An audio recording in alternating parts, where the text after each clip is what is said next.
Welcome to the Great Detectives of Old Time Radio. From Boise, Idaho, this is your host, Adam Graham. If you have a comment, email it to me, box13@greatdetectives.net. Follow us on Twitter at Radio Detectives, and check us out on Instagram, instagram.com/Great Detectives.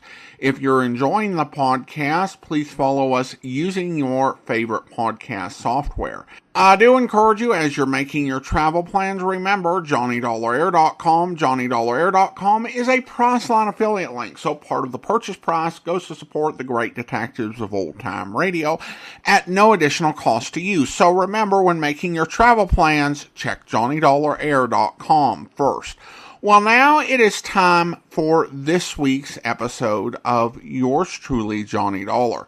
The original air date, April 14th, 1957, and the title is The Ming Toy Murphy Matter. From Hollywood, it's time now for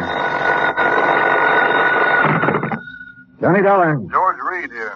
Well, good morning, George. Bad morning, Johnny. What's the matter? You remember Jediah Gillis? Eccentric old man loves animals? Sure. Well, for the second time, he's talked us into issuing a special coverage policy on an item he wanted insured. And for the second time, it's disappeared, huh? Right. I hope it's not another singing mouse. I'm afraid it's something worse. An articulate canine. Articulate what? Dog, Johnny. An articulate dog? You mean a talking dog? Yep. Oh, no.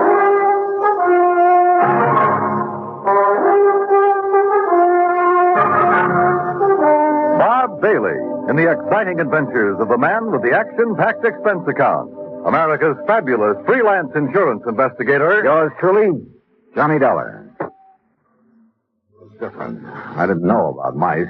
I do know about dogs. And I've never heard one yet that could say anything but rough. Well, maybe you haven't, but Michael Murphy has. Michael Murphy? Iron Mike Murphy, vice president of Milford Steel. Oh, what's he got to do with this? Well, he's the former owner of the articulating canine. Gillis bought the dog from him? According to this application, he did.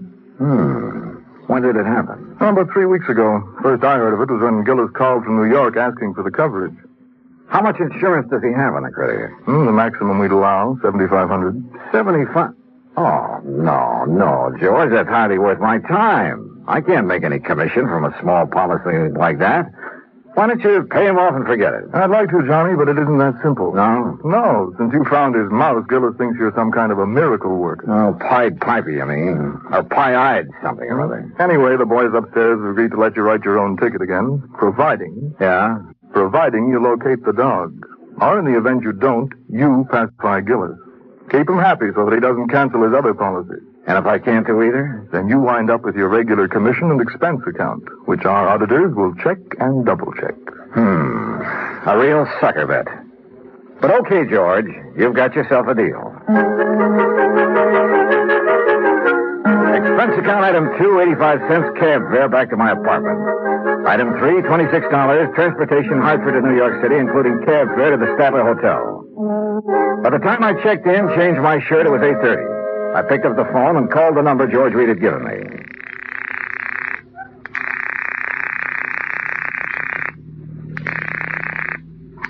Hello? May I speak to Mr. Gillis, please? Johnny Dollar. Dad told me you were coming. Well, hi. Hi, is that all I get? This is Marion. Yeah, no. I had a hunch your father was staying at your place. Do you have my address? Sure have. 514 East 51st Street. Apartment 4C. Yeah. Now you get right over here before everyone leaves. Everyone? Who all's there? Well, just friends. It's a celebration. What kind? I'll tell you when you get here. Now hurry. Right. Expense account item 4, $1.70, taxi from the Statler to the East 51st Street address. The entrance to the building faced toward Beekman Place, and one side of it looked out over the East River.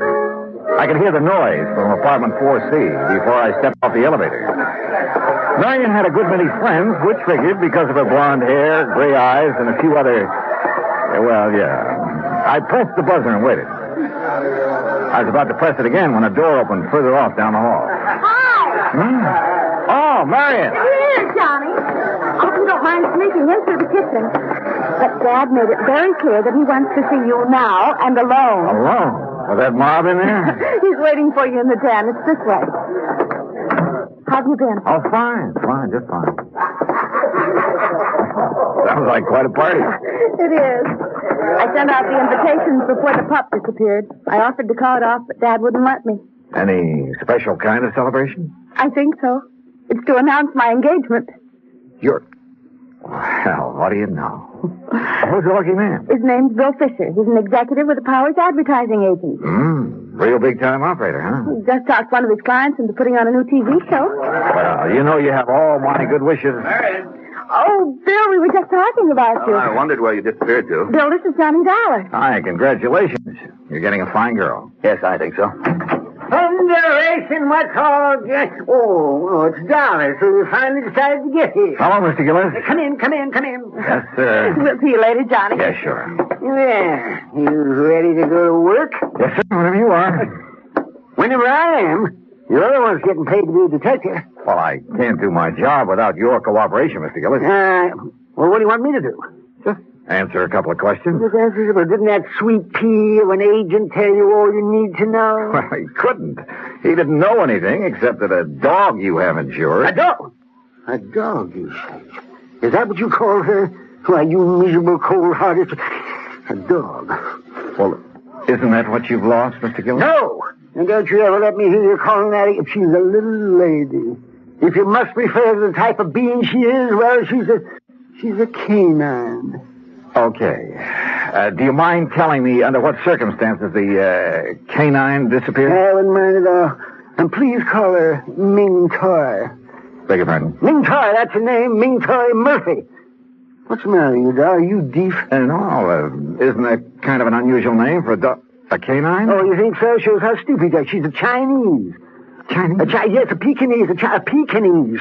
And being as the first owner's name was Murphy, the whole thing, Ming Toy Murphy, just fits her to a T. Yeah. Now, exactly when did you notice Ming Toy was missing? Oh, since we got back from breakfast, you see, I'd left Ming Toy in here, locked up safe and sound, but when we got back, the door was standing open. The front door? No, not into this door. And Ming Toy was gone? Of course she was gone. That's what all this fuss is about.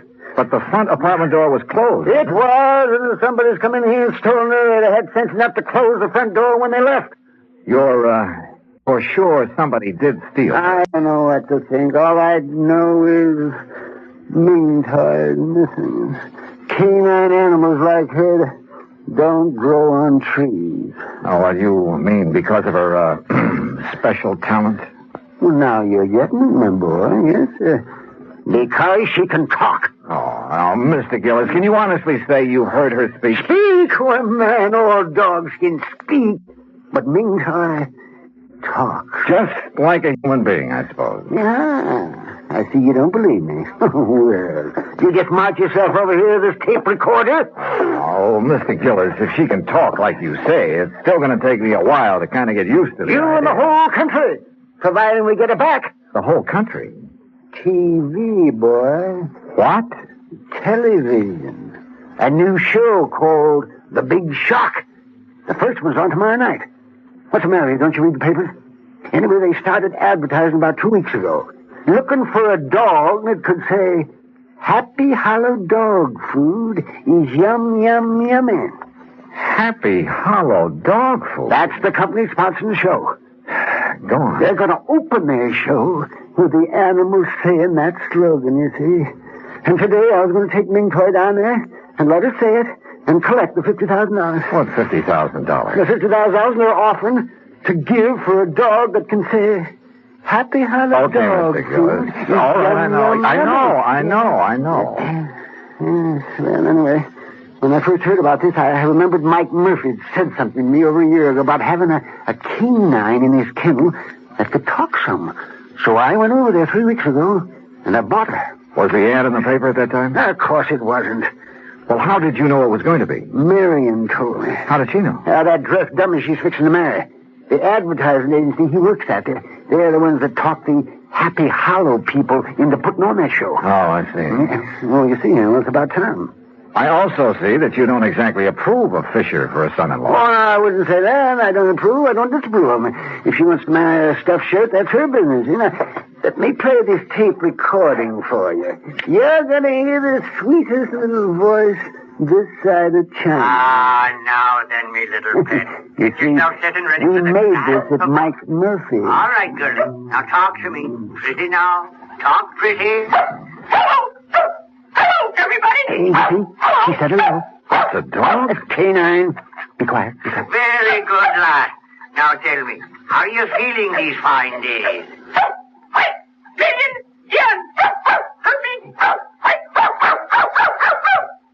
Hey, what happened? She saw a cat. What do you think? Oh. You still doubt she can talk, Dollar? I think I'd like to see it with my own eyes. Have you put an ad in the lost and found columns of the papers? Of course. What about the people in this building? Well, I had Morris. He's the super. Put a note. Super? The janitor. They call him supers in the city. So what's the matter with you? Don't you know anything yet? I had to put a notice in each apartment telling them to be on the lookout for her. But so far, nobody said a word. And naturally, they wouldn't because she's not around here. She's been stolen. Oh, now, look, why would anyone want to steal her? They couldn't put stolen property Well, on TV. maybe it could have been somebody doing it for spite. Like who? Yes, like Iron Mike Murphy. That's who. He's been saying nasty things to me, claiming I cheated him out of Ming toy. Well, did you? Of course I did. To Gillis, is there any other possible way she could have gotten out of this room? Well, now, there's several... Oh, no. Huh? No, it hurts me just to think about it. Oh, dear. That window. Window? Yes. Oh, dear. Was that open yesterday morning? Yes, it was open. I forgot to close it. Oh, dear. Well, what's down below there? Nothing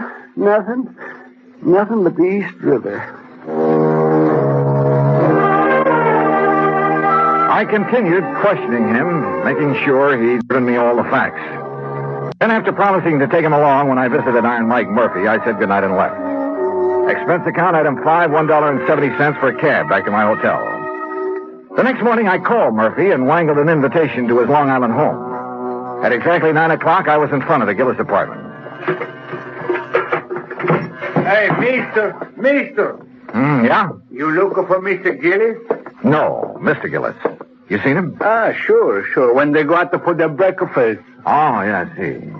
Do you pick up the trash and garbage from the apartments every morning? That's my job, senor. Well, what time do you usually hit this floor? The same time as now, about 9 o'clock. Do the Gillises go out for breakfast every morning at this time? Almost every morning.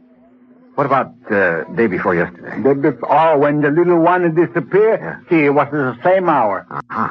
Tell me, Morris, do you remember seeing anyone on this floor that morning? You know one who did not have a business here? But there was someone?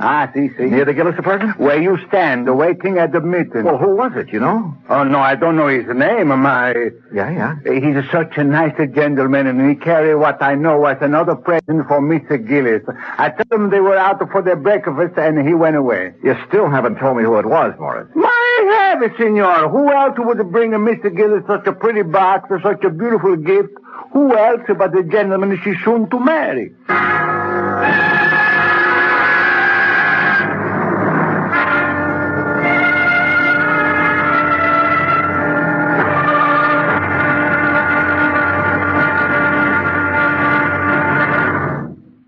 Now, Act Two of yours truly, Johnny Dollar, and the Ming Toy Murphy Matter.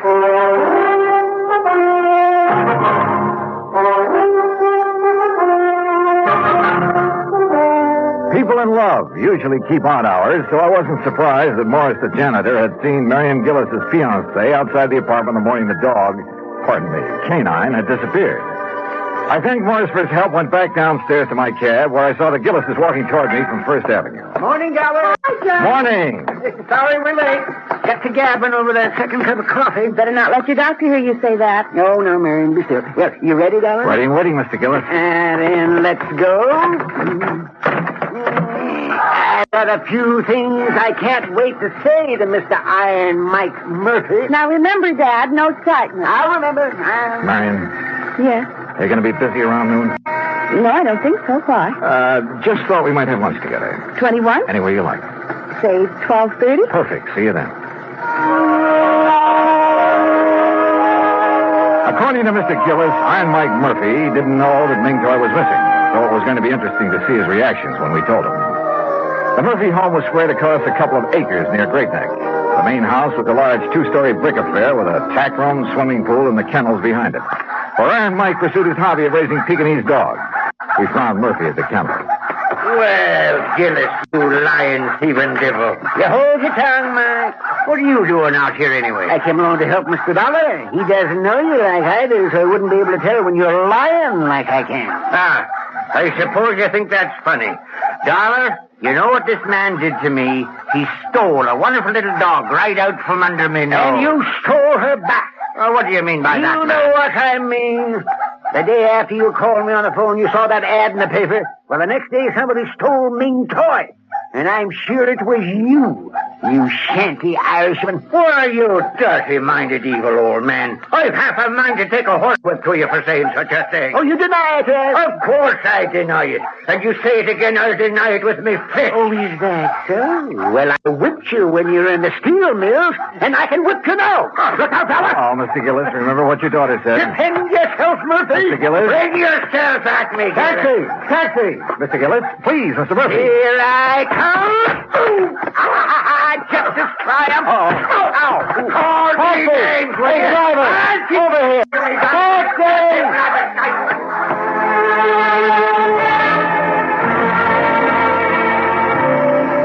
When it was over, Mr. Gillis had a black eye and Murphy a bloody nose. Gillis and I went back to town. Cab fare $12. That's item 6. After seeing Mr. Gillis safely to his apartment, I went across town to the 21. Marion arrived. We were shown to a table, and I told her as quickly as I could what had happened at the Murphy home. Johnny, you know Father isn't supposed to get excited. I know. He knows. And I tried to stop him, but he went... so upset over losing Ming Toy or anything else. Well, especially something as strenuous as a fight.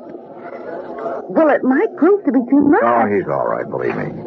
Well, I'll call him in a few minutes to be sure. Marion, this morning while I was waiting for you to come back from breakfast, I had a talk with Morris, the super at your apartment. No? Yeah, he... Marion, darling. Oh, well, I told Bill to join us, Johnny. I hope you don't mind. No, of course not. Sit down. No, thanks. Johnny's been out all morning with Dad. Oh? Hunting for the dog, huh? That's right. Any luck? I'm not sure. Excuse us, Bill. But what does Morris have to say, Johnny? Oh, it wasn't important. Don't try lying to me, Johnny Dollar. I know you too well. Now, you tell us what Morris have to say. Bill, the morning the dog disappeared, you were at Marion's apartment, weren't you? Of course he wasn't. Bill? Day before yesterday? No. You sure? Positive. I was in my office all morning. What time did you get there? You remember? Yes, we've been very busy lately getting the big shock ready for the air. It was about 8:45. Your secretary will swear to that? Naturally. Johnny, what's this all... Excuse me. Where are you I'll going? make a couple of phone calls. Be right back. I called Bill's office, spoke to his secretary, and of course he had lied. Instead of going back to the table, I took a cab to my hotel, made a couple of more phone calls, and waited. About 40 minutes later, Bill Fisher called and asked me to meet him in a bar near Rockefeller Center. You like a drink, Johnny? No, thanks. Not right now. No?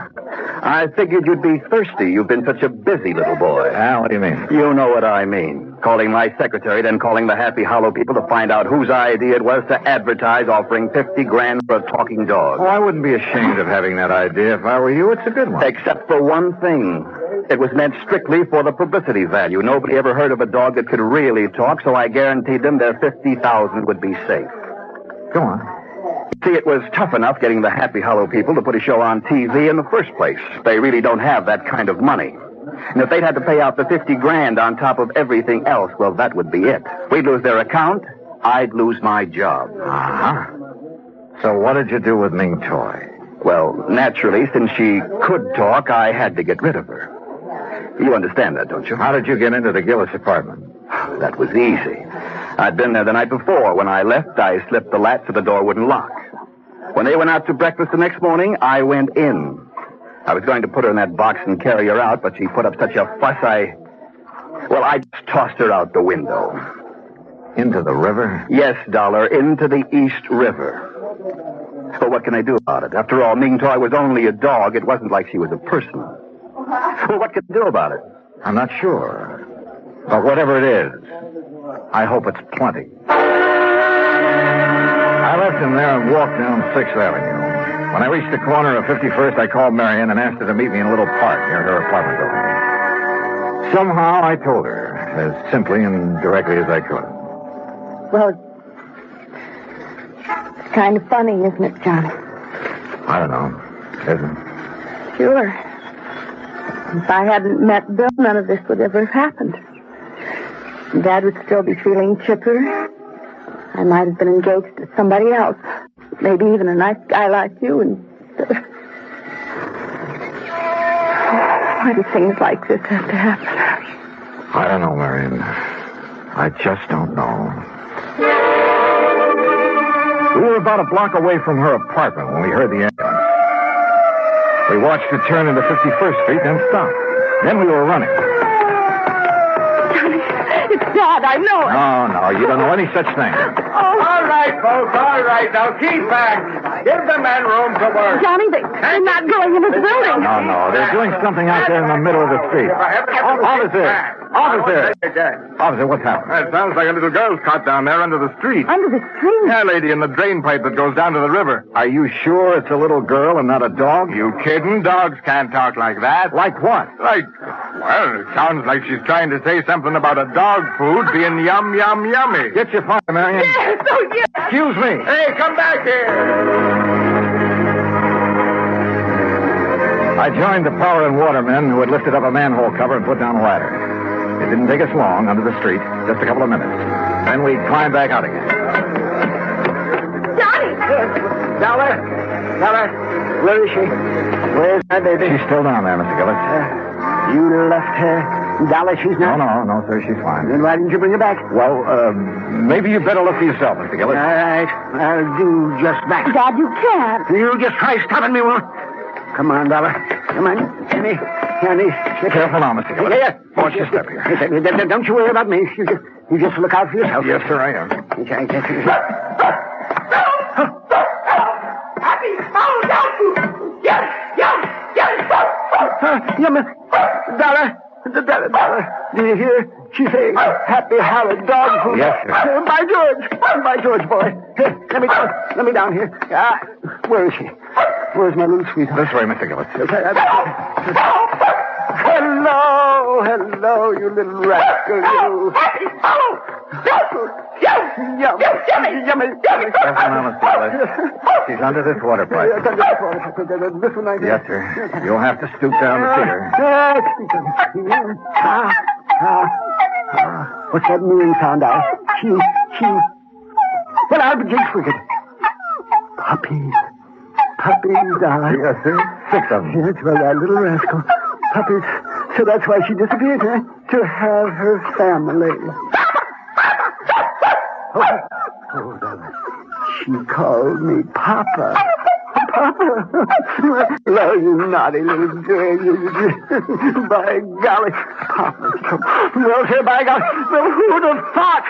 I guess Ming Toy did, sir. Yes, he must have. Yes, indeed. Oh, Papa. Look, Johnny. I'm a grandfather.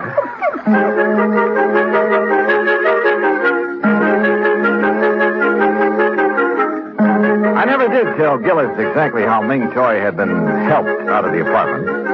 All he knew was that Marion, for reasons of her own, had called off her engagement to Bill. Ming Toy spent a week in bed recovering from her ordeal, and naturally, since Gillis refused to let her appear on TV that night, the $50,000 went unclaimed.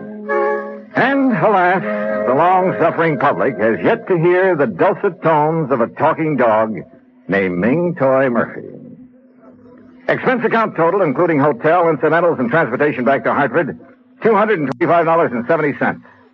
Yours truly, Johnny Dollar.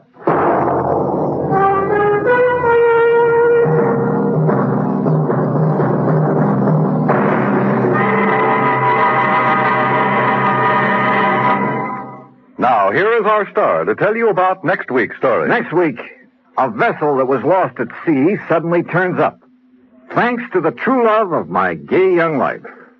Join us, won't you? Yours truly, Johnny Dollar.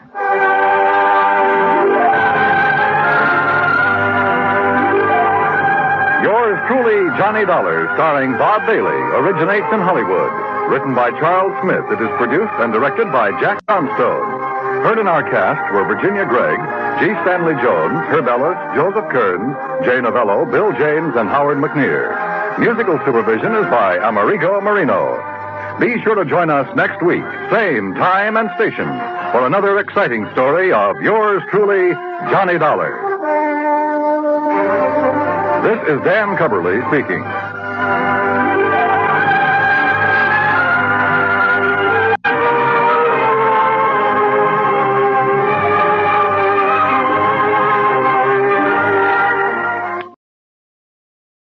Welcome back. Now, I know some folks don't enjoy comedy episodes as a rule, but honestly, I really enjoyed this one.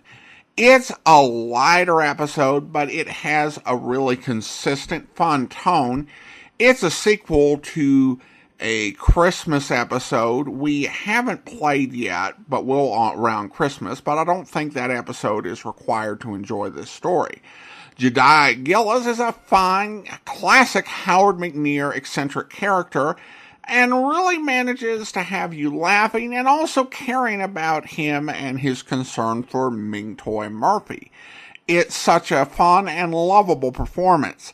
It's admittedly a silly plot, but silly can work if you do it right. And I think they did it here with likable characters, with the exception of Bill, obviously. And again, that consistent tone. I do wish the audio quality was better, but there are worse things than these little audio issues. This is actually the only surviving episode in the midst of 3 lost episodes.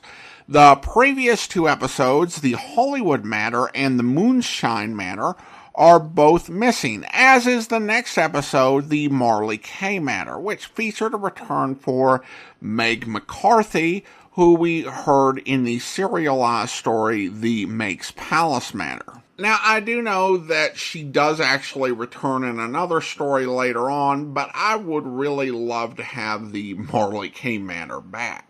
We turn to YouTube, where there was quite a bit of comment regarding a email I received that I read on the Meek Memorial Matter. Ronser writes, I'm with you on the theme music, Adam. How can you not listen to the William Tell Overture and think of the Lone Ranger, the iconic Perry Mason theme, Magnum P.I., Gunsmoke, A-Team, Star Trek, Wagon Train, so many others, they are part of the experience.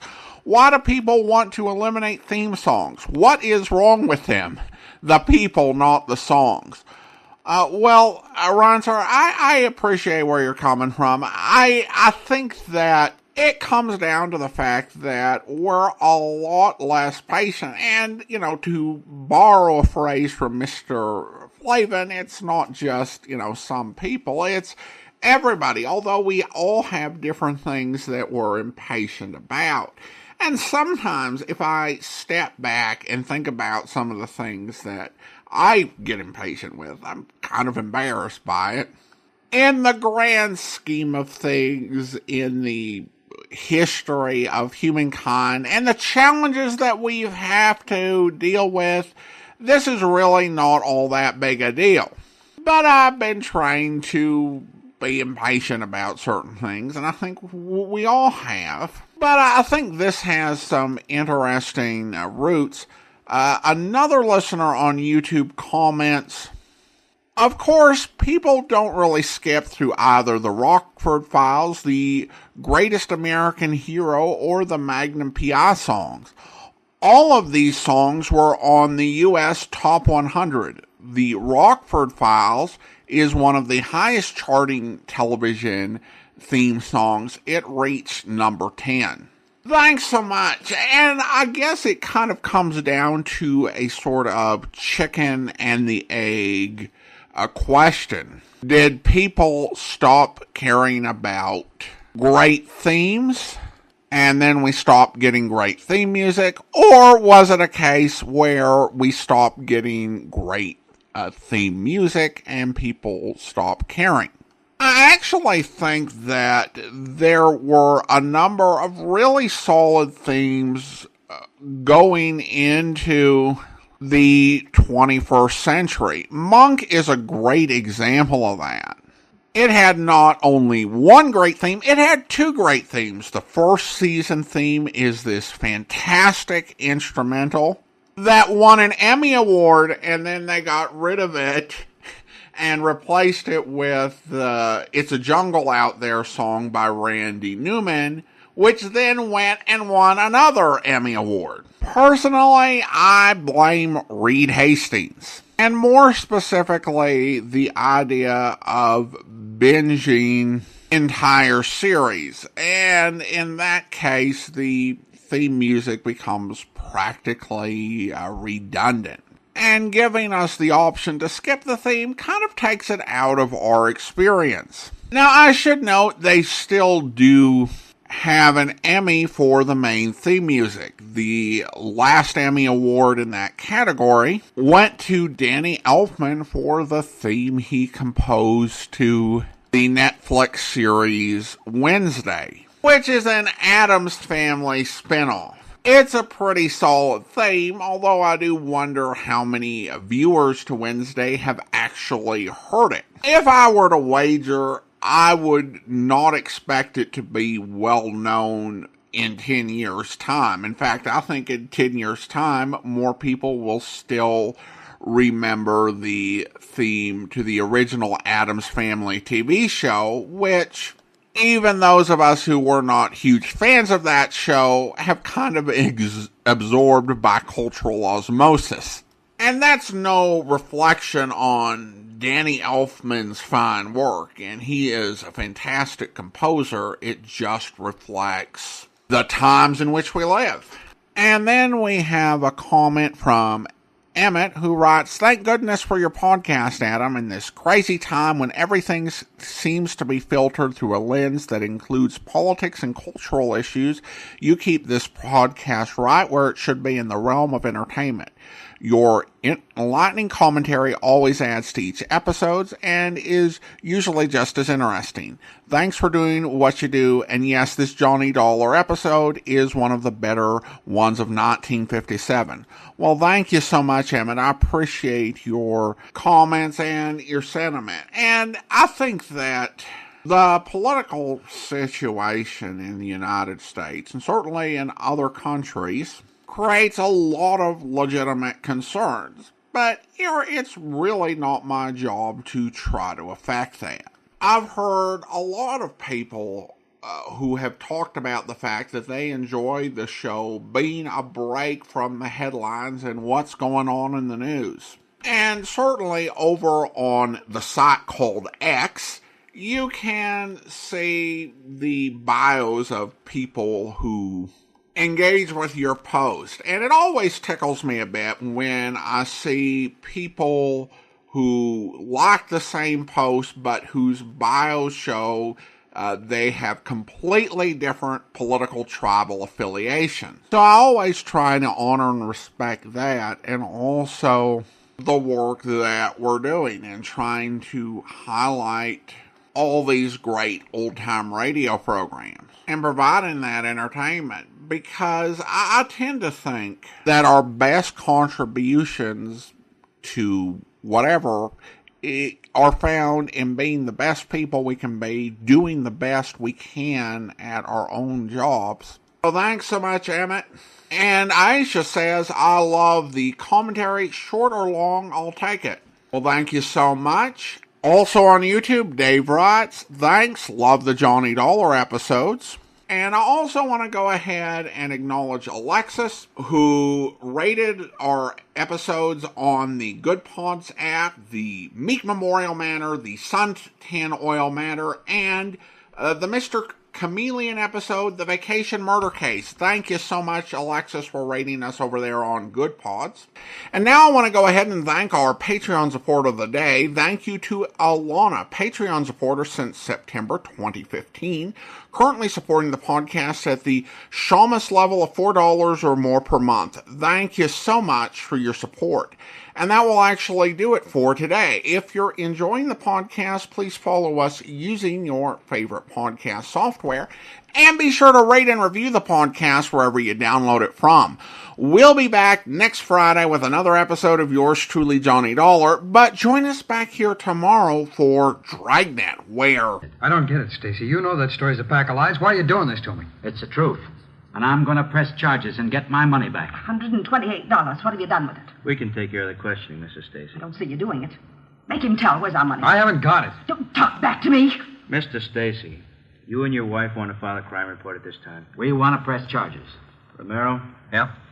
Take Mr. and Mrs. Stacy down to Record Bureau, have them make out a report for 211 and assault. Right. Get them this way, please. Now listen. We're going to get action if we have to take this to the district attorney. We're not afraid of the publicity. We'll go to the newspaper if we don't get action. Yes, ma'am.